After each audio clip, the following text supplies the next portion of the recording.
Welcome back to Medi-Date, the place where we dive deep into the wonders of the human body, mind, and soul. Please join us on today's captivating journey into the intricate world of communication. Have you ever wondered why people communicate in different ways? Or for example, why do some people avoid your questions when you ask them? Well, you're in for a treat today because we're going to discover these untapped territories and find out what communication patterns are out there and what's the healthiest way to communicate. But before we get started, please take a moment to hit that subscribe button and ring that notification bell. By doing so, you'll always be the first to join us on our fascinating adventures. And for our fantastic commenters, leave a comment and let us know your experiences. Before we explore the different communication patterns, let's establish that communication patterns are learned in early childhood. As children, we learn and form our communication patterns by the way we learn about authority in our families and by the attitudes prevalent in our society. Children try out one or another of these communication patterns as they navigate their way through the often threatening and complicated world that we live in. After trying enough times, a child cannot distinguish between their own communication responses and their own feelings of self-worth. It's important to note that every time we talk and speak words, our tone of voice, facial expressions, breathing, and muscles talk too. Most importantly, there are inner feelings that we have that are attached to each of the communication patterns. Sometimes we are conscious of those feelings and sometimes we are not. So, let's take a look at these different communication patterns and their characteristics. 1. Placating.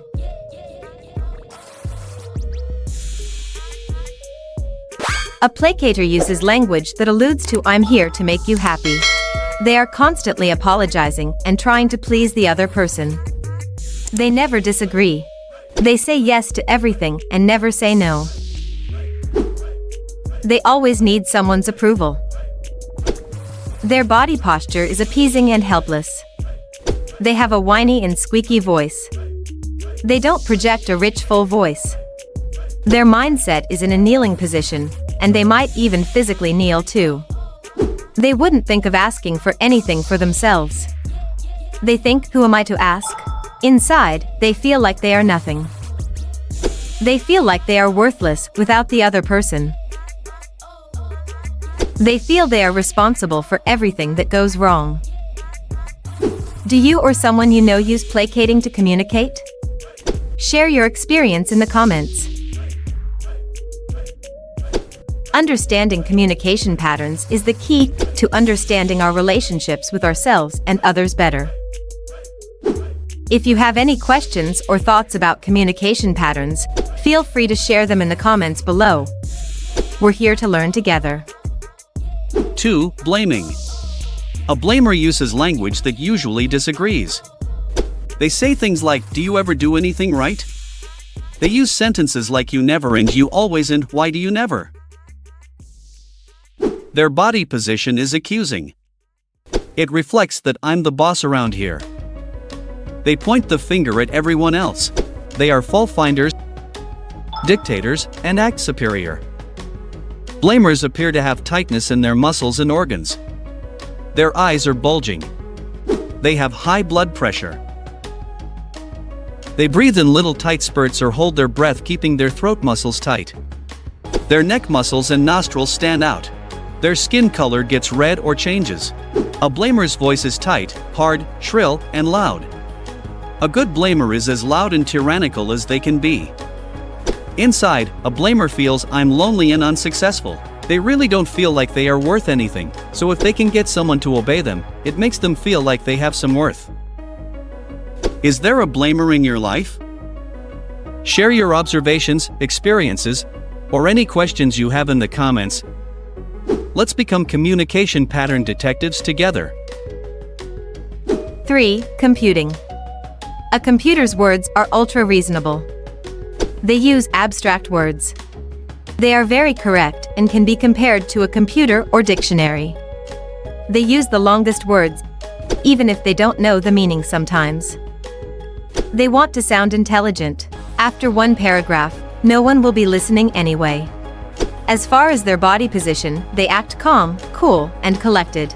Their body feels dry and often cool and detached. They show no feelings.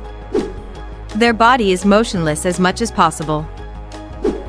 They are careful not to move and busy choosing the right words. Their voice is dry and monotone. Inside, they feel vulnerable. How do computers impact your life? Leave a comment. 4. Distracting. A distractor's words are irrelevant. Their words make no sense or are unrelated to the subject.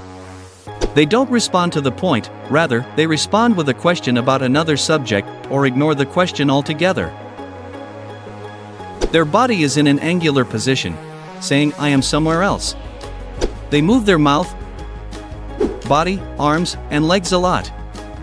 They take imaginary lint off someone's clothes or tie someone's shoelaces. A distractor's voice is out of tune and goes up and down because it isn't focused on anything. Distracting feels like a relief, but after a few minutes, a distractor feels terrible loneliness and purposelessness. They feel that no one cares and there is no place for them here. They feel that if they move fast enough, they won't notice their own feelings so much. They have an internal feeling of dizziness. Which one of these 4 communication patterns do you use the most? Leave a comment. Using any one of these 4 responses supports a person's feelings of low self-worth. As children grow and develop, these patterns of communication are reinforced by the way they continue to learn about authority in their families and attitudes in their society. A placater is taught, "Don't impose," and "It's selfish to ask for things for yourself." A blamer is taught, "Don't let anyone put you down. Don't be a coward." A computer is taught, "Don't be so stupid. You should never make a mistake. You're too smart to make mistakes. Say the right words, show no feeling, and don't react." A distractor is taught, "Don't be so serious. Live it up. Who cares?" Growing up, what were you taught about communication? So, you wonder, is there a response that supports a person's feelings of self-confidence and high self-esteem? Let's explore. 5. Leveling. For levelers, all parts of the message are going in the same direction. The voice's words and tone match the facial expressions and body position. Levelers feel that relationships are easy, free, and honest. They feel few threats to their self-esteem. They don't feel the need to placate, blame, compute, or distract. Leveling is the only response that has any chance to heal ruptures, break impasses, or build bridges between people.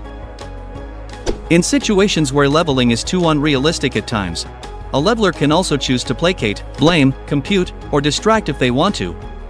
But they do it consciously, they know what they are doing, and are prepared to take the consequences. This person apologizes when they do something they realize they didn't intend.